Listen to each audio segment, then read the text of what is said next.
नमस्कार दोस्तों, आप सभी लोगों का स्वागत है मेरे यूट्यूब चैनल बिजनेस स्टडीज़ में। और आज हम लोग जो टॉपिक कवर करने जा रहे हैं वो है रिसर्च डिज़ाइन। आज के टॉपिक के स्टार्ट करने से पहले मैं आप सब लोगों से कहना चाहती हूँ, अगर आप सब लोगों को मेरी वीडियो पसंद आती है, इससे आपको कुछ भी हेल्प मिलती है थोड़ी सी भी, तो आप लोग इसको लाइक करें, सब्सक्राइब करें और कमेंट करके मुझे ज़रूर बताएं। और अगर आपको पसंद नहीं आती है तो भी आप कमेंट में बताइए कि क्या आपको इसके अंदर प्रॉब्लम लगी, ताकि मैं उस चीज़ को ठीक कर सकूँ। तो आज का मेरा टॉपिक है रिसर्च डिज़ाइन। ठीक है, ये हम बिजनेस रिसर्च मेथड की कंप्लीट कर रहे हैं टॉपिक्स। ठीक है, तो इसके पहले मैं 2-3 वीडियो बना चुकी हूँ, आप उन्हें भी जाके देख लें। मैंने उनमें भी आपको बताया है कि रिसर्च डिज़ाइन क्या होता है, लेकिन आज स्पेसिफिकली हम रिसर्च डिज़ाइन को डिस्कस करेंगे कि रिसर्च डिज़ाइन क्या होता है। तो आज के टॉपिक में हम पढ़ेंगे what is the nature, types, needs, element and importance of research design. ठीक है, तो वी कैन स्टार्ट। सबसे पहले आपको एक सिंपल लैंग्वेज में बता देती हूँ कि रिसर्च डिज़ाइन क्या होता है। बेसिकली रिसर्च डिज़ाइन एक तरीके का प्लानिंग होती है। ठीक है, जैसे हम किसी भी काम को करने के लिए उससे पहले हमें प्लानिंग की ज़रूरत होती है ना। हम उसके ऊपर लिखते हैं कि मान लो हमें कुछ भी करना है, सपोज़ करो हमें एक बर्थडे पार्टी ऑर्गेनाइज़ करनी है, तो हम उसके ऊपर सब कुछ एक पहले प्लान बनाएंगे कि किस किस को बुलाना है, कहाँ कहाँ से हम सामान लेके आएंगे, ठीक है, कहाँ पे पार्टी ऑर्गेनाइज़ करेंगे, ठीक है, कौन होस्ट होगा। तो ये सब चीज़ें हम क्या करते हैं, ये सब चीज़ें हम एक प्लान बनाते हैं कोई भी काम करने से पहले। उसी तरह रिसर्च के अंदर भी एक प्लान तैयार किया जाता है रिसर्च को करने से पहले। तो उसी प्लान को बेसिकली, वो प्लान क्या होता है, वही रिसर्च डिज़ाइन होता है। इसके लिए अंदर हम क्या करते हैं, इसके अंदर हम जैसे बहुत सारे क्वेश्चन होते हैं ना, एक डब्ल्यू फैमिली आप लोगों ने सुना होगा, उसके अंदर आता है what, why, where, when and whom. तो इनके अंदर हम देखते हैं कि सबसे पहले कौन करेगा रिसर्च, ठीक है, रिसर्चर कौन है, डाटा कहाँ से कलेक्ट किया जाएगा, फाइनेंशियल अरेंजमेंट कहाँ से की जाएगी, रिसोर्सेज कहाँ से लेके आए जाएंगे, ठीक है, रिसर्च करने के लिए। तो ये सब चीज़ें हम देखते हैं रिसर्च डिज़ाइन के अंदर। अब बात करते हैं हम इसके इंट्रोडक्शन में आपको देती हूँ पहले कि जैसा मैंने आपको बता चुकी हूँ कि the research design address the questions what, why, how, when and by whom is research conducted. The research design helps a researcher to pursue their journey into the unknown but with a systematic approach by their side. मतलब जो research design है वो हमें एक researcher को systematic approach provide करवाता है, ठीक है, किसी भी काम को करने के लिए। देखो, अगर कोई काम पूरे प्रोसीजर के साथ किया जाए ना, प्लानिंग के साथ कोई काम अच्छे से किया जाए, तो 50% आपका वहीं खत्म हो जाता है अगर आपकी प्लानिंग बहुत अच्छी है। ठीक है, फिर आपको सक्सेस होने से कोई नहीं रोक सकता, सक्सेसफुल होने से आपको कोई नहीं रोक सकता फिर उस काम में। तो आपको कभी भी कोई काम करना है तो पहले आप उसकी क्या कीजिए, प्लानिंग कीजिए। तो यही हमें कह रहा है बुक की जो डेफिनेशन में लिखी हुई है कि research design basically board outline of a research process. It constitutes the blueprint for the collection, measurement and analysis data. Basically क्या होता है, एक ब्लूप्रिंट होता है जिसके अंदर हम देखते हैं collection, measurement and analysis data किस किस तरीके से करेंगे। ठीक है, तो ये था हमारा इंट्रोडक्शन। अब बात करते हैं हम इसकी बुक की डेफिनेशन की। जैसे मैंने आपको इसका मीनिंग बता दिया है, तो बहुत ईजी है डेफिनेशन भी। A research design is simply a structural framework of various research methods as well as techniques that are utilized by the researcher. इसका मतलब क्या है, एक तरीके का फ्रेमवर्क होता है बहुत सारे रिसर्च मेथड्स का, जिसके अंदर और टेक्निक्स का, जो कि एक रिसर्चर यूज़ करता है जिसको। ठीक है, तो उसको बोलते हैं हम रिसर्च डिज़ाइन। और इसको कह सकते हैं हम, it refers to the overall strategy that you choose to integrate the different components of the study in similar and logical manner। I think ये बहुत easy definition है, आपको पढ़ के समझ में आ जाएगी। ठीक है, तो आप आगे चलते हैं, हम नेक्स्ट बात करते हैं elements of a research design. What are the elements of research design. तो फर्स्ट ऑफ ऑल है data analysis methods in research. अब इसमें ये एलिमेंट्स मतलब क्या होते हैं कि क्या क्या तत्व है रिसर्च डिज़ाइन के, ठीक है, जो जो इसके अंदर काम करेंगे। पहला है data analysis method in research. हम देखेंगे कि हमें कौन सा मेथड यूज़ करना है डाटा एनालिसिस के लिए। बहुत सारे मेथड होते हैं ना, जैसे कि चाय स्क्वायर मेथड है, और भी बहुत सारे मेथड्स जो होते हैं डाटा एनालिसिस टेक्निक के, वो मेथड्स होते हैं, उनको हम अलग पर्टिकुलर वीडियो में डिस्कस करेंगे। पाई मेथड है, ठीक है। तो ये सब जो मेथड्स होते हैं डाटा एनालिसिस के, इनमें से हम देखते हैं कि कौन सा मेथड हम यूज़ करेंगे, ये हम इसके अंदर लिखते हैं रिसर्च डिज़ाइन के अंदर। नेक्स्ट है टाइम पीरियड। अब देखो, हमें टाइम पीरियड हर चीज़ का पता होना चाहिए कि कौन सा रिसर्च कितने टाइम में कंप्लीट करना है। अगर हमें टाइम नहीं पता है कि हमें कितने टाइम में किसी रिसर्च को कंप्लीट करना है, तो क्या होगा, हमारा वो रिसर्च जो हमने किया है वो वर्थलेस हो जाएगा, उसकी कोई वैल्यू नहीं रहेगी। क्योंकि हर काम समय पे हो तो ही अच्छा होता है। अगर उसको मान लो आपको रिसर्च दिया गया है कि आप 6 मंथ के अंदर बताओ कंपनी को, और आप 2 साल बाद दे रहे हो उसका सोल्यूशन निकाल के प्रॉब्लम का, तो क्या होगा, इस टाइम तक तो जो कंपनी है वो दिवालिया हो चुकी होगी, बंद होने की कगार पे होगी, अगर हम इस तरीके से लेके चलेंगे। तो पहले क्या करना है, हमें सबसे पहले टाइम पीरियड लिखना है कि इस टाइम में हो जाना चाहिए कंप्लीट, ठीक है। क्योंकि हर जो टाइम पे अगर चीज़ हम कंप्लीट करते हैं तो वो फुल होती है, लेकिन अगर जो टाइम पे नहीं करते हैं तो वो वर्थलेस हो जाती है, ठीक है। तो टाइम पीरियड हम इसके अंदर नोट डाउन करते हैं। Next, objective of A statement, कि स्टेटमेंट का उद्देश्य क्या है ये हम लिखते हैं इसके अंदर, ठीक है, कि हमारा ऑब्जेक्टिव क्या है रिसर्च करने का, वो हम इसके अंदर लिखते हैं। Next, sources of research data. Sources मतलब मैंने आपको ये सब कुछ पहले में बहुत अच्छे से डिटेल में बता दिए हैं, एक एक पॉइंट आप वो वीडियोस भी जरूर देख ले जाके, ठीक है। सोर्सेज ऑफ रिसर्च डाटा क्या होती है, sources of research data basically primary data होता है, सेकेंडरी डाटा होता है। प्राइमरी डाटा क्या होता है, प्राइमरी डाटा होता है जो हम अभी रिसेंट जाके जिस डाटा को कलेक्ट करें, ठीक है, जो सिचुएशन अभी है प्रेजेंट में वहीं जाके हम डाटा को कलेक्ट करें, इसको बोलते हैं प्राइमरी डाटा। देन आता है सेकेंडरी डाटा। सेकेंडरी डाटा होता है जो पास्ट का डाटा होता है जो हम कलेक्ट करते हैं, ठीक है। जो जैसे एक सिमिलर प्रॉब्लम पास्ट में भी आई होगी तो वही डाटा हम कलेक्ट करके रखते हैं, तो उस डाटा का हम यूज़ करते हैं, ठीक है, उस प्रॉब्लम से रिलेटेड या जिस टॉपिक पे हम रिसर्च कर रहे हैं उससे रिलेटेड जो डाटा है, ठीक है। तो ये हो गया सोर्सेज ऑफ रिसर्च डाटा। ये हम लिखते हैं कि क्या सोर्स होंगे, मैगजीन से लेते हैं, लिटरेचर रिव्यू करते हैं हम, आर्टिकल से लेते हैं, ठीक है। ये सब बातें मैं आपको बता चुकी हूँ डिटेल में पहली वीडियो में भी। नेक्स्ट है techniques of data collection. Technique क्या क्या होगी हमारी डाटा कलेक्ट करने की, जैसे क्वेश्चनरी से करेंगे, सर्वेज से करेंगे, या सैंपल से करेंगे, या इंटरव्यू से करेंगे, ठीक है। These are the techniques of data collection, ये हम इसके अंदर डिफाइन करते हैं। नेक्स्ट आता है यूनिट ऑफ एनालिसिस। यूनिट मैंने बताई थी कल ही कि जैसे यूनिट की हम किसके बारे में करने जा रहे हैं, एक ग्रुप की स्टडी करनी है, एक हमें ह्यूमन बींग की करनी है, एक इंडिविजुअल की करनी है, सॉरी ह्यूमन बींग बोल दिया मैंने, एक इंडिविजुअल की करनी है, और या फिर एक आपको ग्रुप की करनी है, या एक से ज़्यादा इंडिविजुअल की करनी है। तो ये यूनिट होती है कि किस यूनिट की हमें पर्टिकुलर स्टडी करनी है। एक ऑर्गेनाइजेशन भी हो सकती है, ठीक है। तो हम ये देखते हैं कि कौन सी यूनिट की हमें स्टडी करनी है, वो हम लिख लेते हैं इसके अंदर। नेक्स्ट है आपका टाइप ऑफ रिसर्च मेथोडोलॉजी। कौन सी रिसर्च मेथोडोलॉजी आप यूज़ करेंगे, कौन कौन से रिसर्च के मेथड होते हैं आप सबको पता है ना, डिस्क्रिप्टिव, कैजुअल, एक्सप्लोरेटिव। तो ये सब हम डिस्कस कर चुके हैं, तो यहाँ पे हम नहीं करेंगे वरना वीडियो बहुत लंबी हो जाएगी। तो ये थे हमारे एलिमेंट्स, क्या क्या थे एक बार दोबारा देखिए। Data analysis methods in research, time period, objective of A statement, sources of research data, techniques of data collection, unit of analysis and type of research methodology. अब बात करते हैं हम need and importance of research design. Basically क्या क्या importance होती है research design की। First of all, it provides a framework for research. मैंने आपको पहले ही बताया इसकी डेफिनेशन में कि एक तरीके का क्या होता है, फ्रेमवर्क हमें एक ब्लूप्रिंट तैयार करके दे देता है कि ये काम किस तरीके से होगा, ठीक है। तो it provides a framework for research. Next है it gives direction.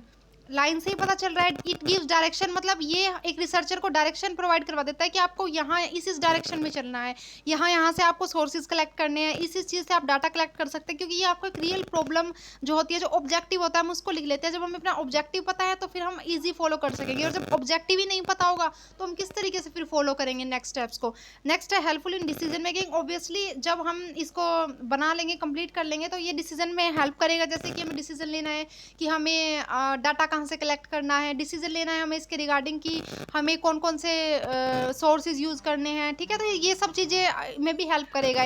Next, reduce inaccuracy. क्योंकि हम चीज़ का एक ब्लूप्रिंट हमने तैयार कर लिया है, अच्छी तरीके से सब चीज़ों को लिख लिया है, तो उसमें एक्यूरेसी भी बहुत ज़्यादा होगी, ठीक है। वो इनएक्यूरेसी होगी उसको कम कर देगा, क्योंकि हमारा सब कुछ वेल प्रिपेयर्ड है, तो वो हमें हेल्प करेगा बहुत ज़्यादा। नेक्स्ट है रिड्यूसेस टाइम वेस्टेज। ये आपको पता है कि टाइम की वेस्टेज कम होगी, क्योंकि हमें पता है कि हम किस डायरेक्शन में हमें चलना है। जब अब एक रास्ते में आपको जाना है, ठीक है, आपको पता है कि कहाँ कहाँ से होके गुजरना है, आपके पास मैप है, ठीक है। तो मैप से आपको पता है कि इस रास्ते से होके गुजरना है, तो मैप के थ्रू आप इजीली जा सकोगे। लेकिन अगर आपके पास मैप नहीं होगा तो वो आपके लिए बहुत ज़्यादा कॉम्प्लिकेटेड हो जाएगा कि आप किस रास्ते कहाँ से जाओगे, फिर आपका टाइम ही बहुत लगेगा। इसी तरह रिसर्च के अंदर है, अगर आपको एक प्रॉपर डायरेक्शन पता है कि किस डायरेक्शन में आपको चलना है, तो आप इजीली उस चीज़ को अचीव कर पाओगे। नेक्स्ट है आपका ऑर्गेनाइजेस आइडियाज इनटू फॉर्म्स। जो आइडिया है उसको किसके अंदर चेंज कर देता है, फॉर्म्स में। जो यूजेबल आइडियाज होते हैं उनके अंदर चेंज कर देता है, जो इंपॉर्टेंट होते हैं हमारे लिए, ठीक है। Next, reduce inefficiency. अब किसी काम को अगर आप अच्छे से करोगे, प्लानिंग के साथ करोगे, तो उसकी जो इनएफिशिएंसी है वो ऑलरेडी कम हो जाएगी और उसकी एफिशिएंसी इंक्रीज हो जाएगी, क्योंकि उसमें गलती होने की जो संभावना है वो बहुत कम हो जाती है फिर, ठीक है। तो ये थे हमारे इंपॉर्टेंस या नीड, हम कह सकते हैं कि क्या ज़रूरत है हमें और क्या इसकी महत्व है रिसर्च डिज़ाइन का। तो ये पॉइंट्स है, तो दोबारा देख लो एक बार। It provides a framework for research, it gives direction, helpful in decision making, helpful in data collecting, reduce inaccuracy, reduce time wastage, organise ideas into forms, reduce inefficiency. अब हम बात करते हैं characteristic of a research design की, किस तरीके का होना चाहिए। बेसिकली ये कैरेक्टरिस्टिक्स है of a good research design, ठीक है। एक गुड रिसर्च डिज़ाइन किस तरीके का होना चाहिए। फर्स्ट ऑफ ऑल है न्यूट्रल इन नेचर। न्यूट्रल मतलब वो किसी भी चीज़ से छेड़खानी ना हो उसके अंदर, ठीक है। जो रियल है ना वो रियल ही आपने रिकॉर्ड किया हो, ये नहीं कि आपने कुछ उसके अंदर चेंज कर दिया है। अगर आप मान लो सपोज आप प्रोडक्ट का रिव्यू लेने गए हो और मोस्ट ऑफ द पीपल को वो पसंद नहीं आया है, लेकिन आपने उसके अंदर चेंज कर दिया कि आप उस प्रोडक्ट को लॉन्च करना चाहते हो क्योंकि आप करना चाहते हो, लेकिन लोगों ने वो पसंद नहीं किया, तो आप उसके अंदर थोड़ी फेरबदल कर दो उसके अंदर डाटा के अंदर, तो वो क्या हो जाएगा, वो खराब हो जाएगा। फिर एक कैरेक्टरिस्टिक होती है गुड रिसर्च डिजाइन की कि वो न्यूट्रल होना चाहिए नेचर में। It is free from all biased, ठीक है।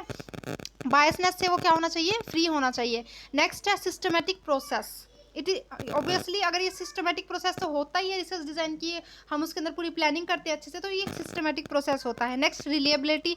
रिलिएबिलिटी होती है कि आप जिस चीज़ के लिए रिसर्च कर रहे हो उससे रिलेटेड होनी चाहिए चीज़, ठीक है। ऐसे ही नहीं आप कुछ भी करते जा रहे हो, उससे वो रिलेट करना चाहिए। जो भी टॉपिक आपने लिया हुआ है, तो डाटा आप जो भी ले रहे हो, जो कुछ भी आपने प्लान बनाया है वो उससे रिलेट करना चाहिए। नेक्स्ट है validity. Validity obviously time period उसका होना चाहिए, वो वैलिड होना चाहिए जो भी आप इंफॉर्मेशन लेके आ रहे हो, ठीक है।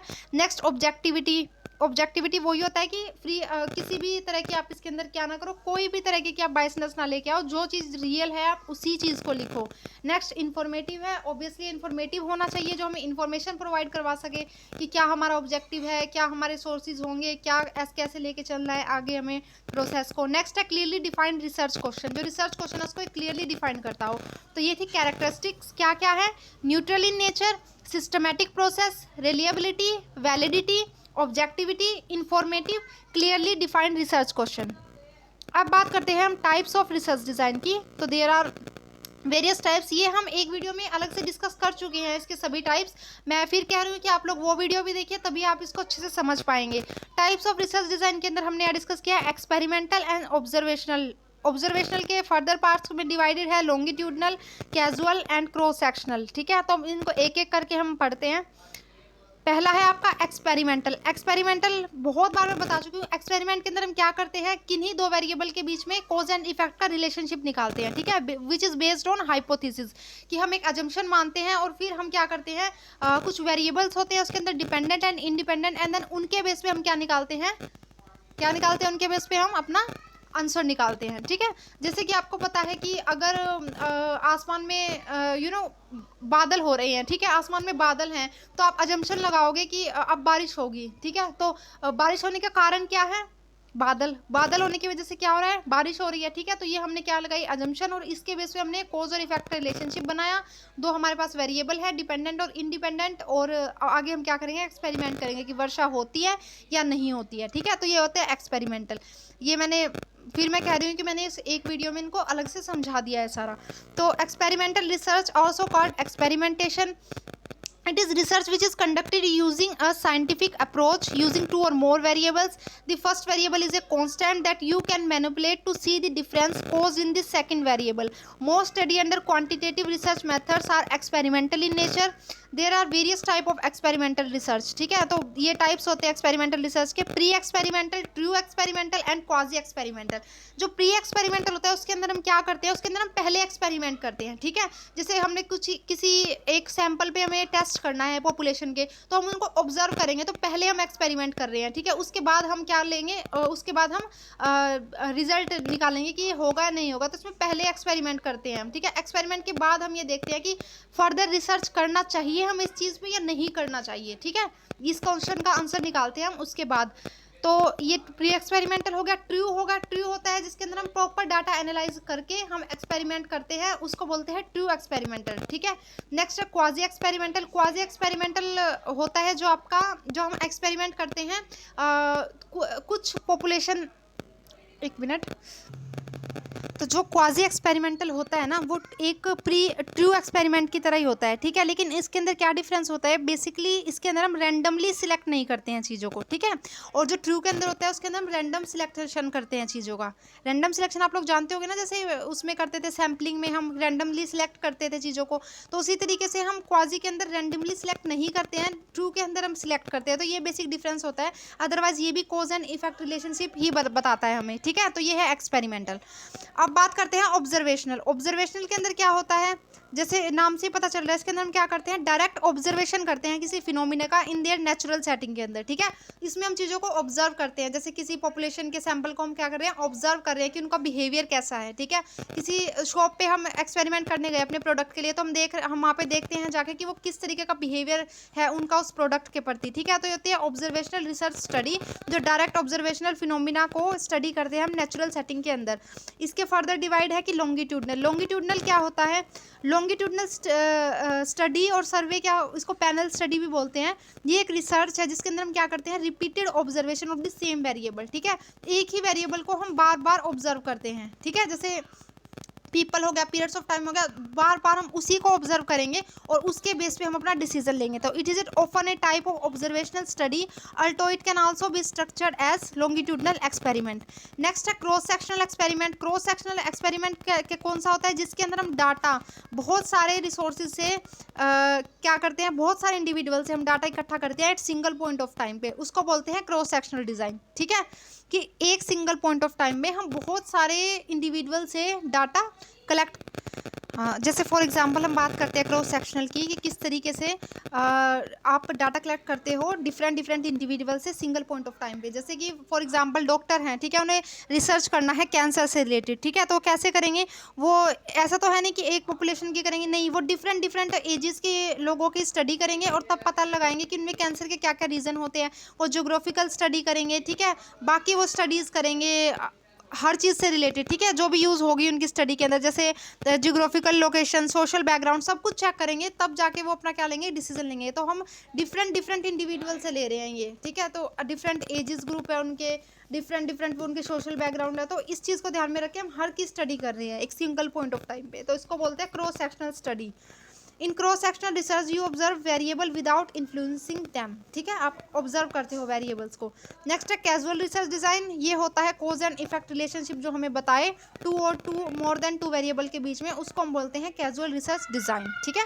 तो it is a kind of research design which is use to obtain the evidence of cause and effect relationship between two or more than two variable, where some variable would be the dependent and another and rest of the variable would be the independent। Dependent और independent पता है ना क्या होता है, थोड़ा सा बता देती हूँ। डिपेंडेंट होता है जिसके अंदर चेंज आता है और इंडिपेंडेंट होता है जिसकी वजह से चेंज आता है, ठीक है। तो जो कॉज है वो इंडिपेंडेंट है और जो उसका इफेक्ट है वो डिपेंडेंट वेरिएबल है, ठीक है। तो ये था हमारा आज का लेक्चर, होप आपको समझ आया होगा। अगर आपको और भी डिटेल में समझना है टाइप ऑफ रिसर्च डिज़ाइंस को, तो आप दूसरी वीडियो को देख लीजिए। तो आज का टॉपिक हमारा यहीं ख़त्म होता है। अगर आपको पसंद आता है तो आप सब्सक्राइब करें चैनल को। Thank you.